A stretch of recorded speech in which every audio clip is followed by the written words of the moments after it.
Hello everyone, গ্রামের প্রকৃতি কিন্তু অনেক সুন্দর। চারিদিকেই গ্রামের ছোঁয়া লেগে থাকে। গ্রাম মানেই সুন্দর, আর এমন কেউ নেই গ্রাম ভালোবাসে না, গ্রামের প্রকৃতি ভালোবাসে না। গ্রাম মানেই সবুজে ঘেরা। তো কোনো এক দুর্ঘটনার কারণে গিয়েছিলাম গ্রামে, তো তাই আর কি একটু বেড়াতেও গিয়েছিলাম আশেপাশে। তারপর গ্রাম থেকে কি নিয়ে আসলাম সেটাই আপনাদের মাঝে দেখাচ্ছি। হ্যালো এভরিওয়ান, আসসালামু আলাইকুম। গ্রাম থেকে নিয়ে এসেছি হচ্ছে গোবরের ফাঁস, যেটা কিনা আমার গাছগাছালির জন্য অনেকটাই ভালো সার হিসেবে কাজ করবে। আর আমি ধনিয়া বীজগুলো আগের রাত্রে ভিজিয়ে রেখে দিচ্ছি, কারণ কালকে আমি যে গোবরের সারগুলো নিয়ে আসি এটা দিয়ে মাটিকে সুন্দর করে প্রস্তুত করে তারপরে আমি ধনিয়া বীজগুলো বুনে দিব। তার জন্য আমি পর্যাপ্ত পরিমাণে নিয়ে এসেছি এই গোবর সার, যেটা কিনা যে কোনো গাছগাছালির জন্য অনেকটাই বেটার কাজ করে। আর আমি একটা টবে মাটিকে প্রস্তুত করে নিচ্ছিলাম। আমার ইদানিং খুবই নেশা হয়েছে গাছগাছালি লাগানো।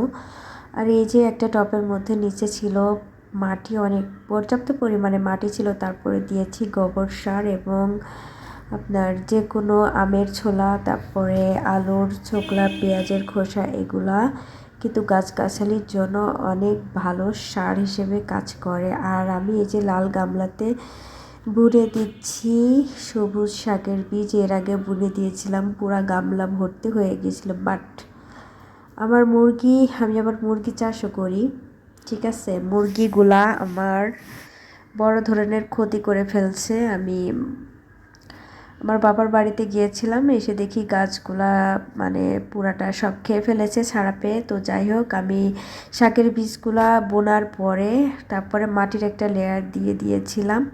তারপরে এখানে দেখতে পাচ্ছেন আমি মসুরের ডাউলের বড়া বানাচ্ছি, কারণ মসুরের ডাউলের বড়া আমার বর খুবই পছন্দ করে। আমি মাঝে মধ্যেই বানাই, তারপরে আমার হাজব্যান্ড বারবারই একই এই বড়াই খেতে চায়। তাই আজকে ভাবছি অনেক বেশি করে এটা বানিয়ে রাখবো, যাতে করে আমার হাজব্যান্ড দুদিন ধরে খেতে পারে।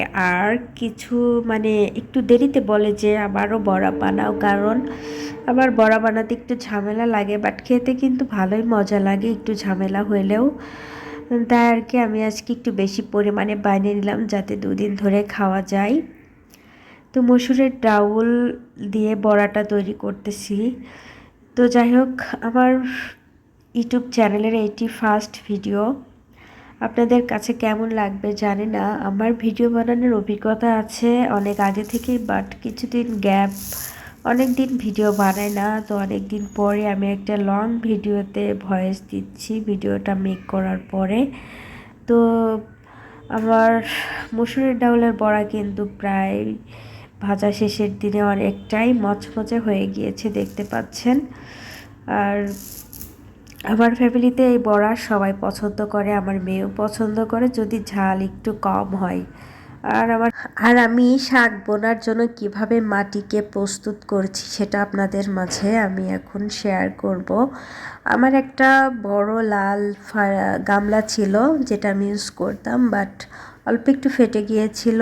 আর আমি এমন ধরনের কিছু পাত্র খুঁজতেছিলাম যেটাতে আমি একটু বেশি পরিমাণে শাক বুনতে পারবো এবং নিজের হাতের শাক বুনে নিজে খেতে পারবো। এই জন্য বেছে নিয়েছিলাম এই বড় গামলাটি, এবং পেঁয়াজের খোসা অনেক পরিমাণে জোগাড় করছিলাম এবং সেটাকে সুন্দর করে মাটি প্রস্তুত করছিলাম। এই গামলার মধ্যে দিয়েছিলাম আলুর ছোকলা, আমের ছোকলা দিয়েছিলাম এবং দিয়েছিলাম হলুদের গুঁড়া, যাতে কোনো পোকামাকড় ধরতে না পারে এই জন্য। আর এখানে দেখতে পাচ্ছেন আমার সুন্দর ঘাস ফুল হয়েছে। দিনের বেলা কিন্তু সুন্দর সুন্দর ফুল ফোটে।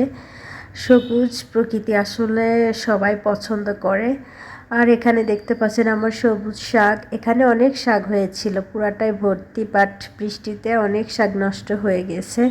আর এতে দেখতে পাচ্ছেন আমার মোরগ আছে, 2টা মুরগি আছে। আর বৃষ্টি বাদলে আমার কাপড় চোপড়গুলা এলোমেলো, কারণ অল্প অল্প শুকনা।